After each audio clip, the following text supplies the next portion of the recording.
I really wanted to put a dark and stormy on our cocktail menu.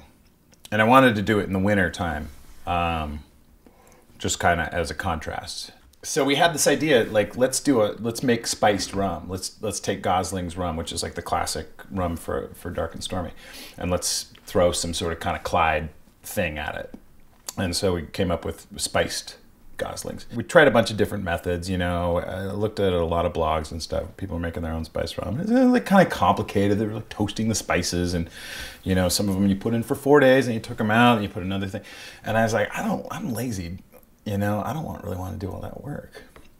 And I went to the spice store down the street from my house and was looking around, and it hit me. I was like, Chinese Five Spice powder. You know, I love Chinese Five Spice powder. I used to work in this Asian restaurant. We had a Chinese Five Spice chocolate cake, you know, which just, it was like amazing. I still dream about it to this day. It was like 10 years ago. And I was like, Chinese Five Spice, that's what we're gonna do. Which will be kind of, you know, it'll be kind of funny because like we're not an Asian restaurant, you know, it's a very much kind of European style food, you know, but we'll just bring in this one little tiny thing, this little Asian thing, and just make it pop. So I grabbed some Chinese Five Spice powder, and I was like, okay, now what are we gonna do?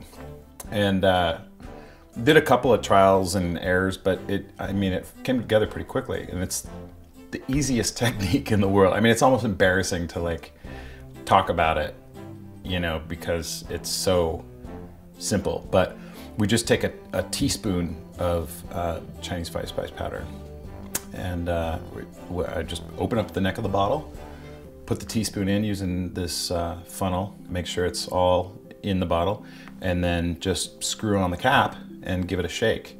And at this point, you're halfway done. You know, we let it sit for, I mean, you can let it sit for an hour. I've done it for an hour and it tastes great. We let it sit overnight and then strain it out the next day, but really it doesn't, the Chinese Five Spice powder is so fine and so fragrant, especially if you get the really good stuff, that it doesn't, you know, it doesn't matter.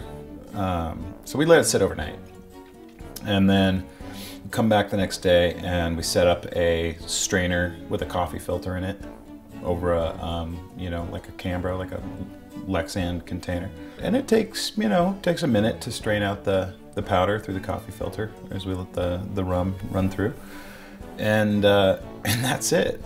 The teaspoon just gets it just perfectly spiced. It's not overbearing. Certainly we haven't added any sweetness like a lot of the spice rums on the market, you know, just we let the natural sweetness of the Gosling's rum shine through. And so 2 ounces of this spiced rum, and in a Collins glass, and then we just fill it with our brewed ginger beer. The brewed ginger beer, we just make it, put it in a bottle with a little bit of yeast and let it sit for 48 hours, and that perfectly carbonates the bottles. You know, we've got it fine-tuned down to like a science, you know, like just the right amount of yeast in there, and it's just perfectly bubbly. And you know, we'll fill that to the top and garnish with just a nice little lime wedge, and that's it. I mean, it's super, super simple, but it's really impressive. I mean, the flavor is just perfect. Just sipping on that, you know, in the wintertime, you know, a dark and stormy, it's really refreshing, and it's like a satisfying highball. I love it.